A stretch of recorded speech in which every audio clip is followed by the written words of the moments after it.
पहले हमार भी आओ ओकरे बात तो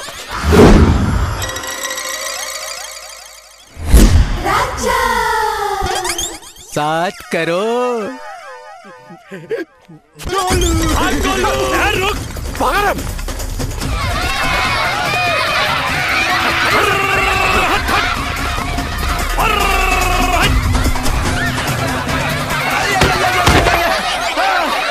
हम नहीं की भाग सकत भाई। भाग देखा तो नहीं कितना भाग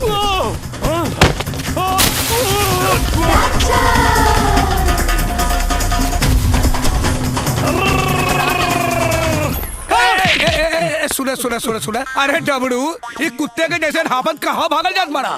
डॉक्टर कहना कि भागला से सेहत ठीक रहे। अरे राजा ये का बात बा भाई, ये ले भाग रहल बा, तू ये ले भाग रहल बारे।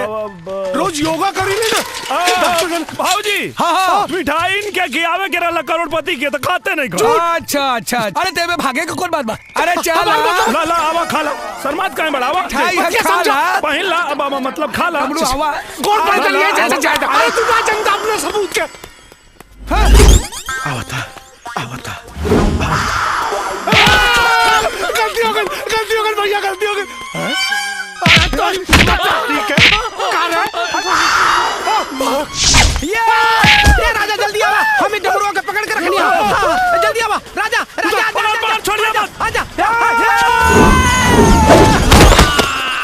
अबे रुक।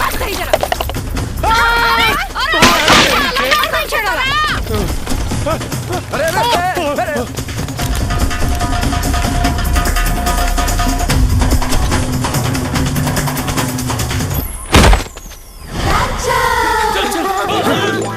कारे कहाँ छुपल बकान से पड़ा। एकरा के ना मालूम ना हमरा के। झूठ बोल बे। अरे फोन बाद में उठाइए, बता। बच गइल रे। बोल। ना मालूम ना। झूठ बोल बे। कसम से ना मालूम। गोलू कसम खाते ही भैया बतावा नहीं तो तोनिए की लथी आई। ए चाची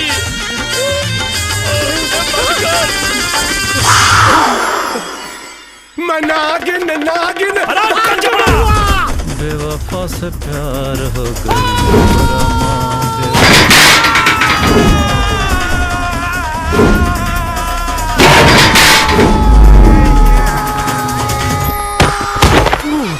बच गई नहीं भाग कहाँ भाग में।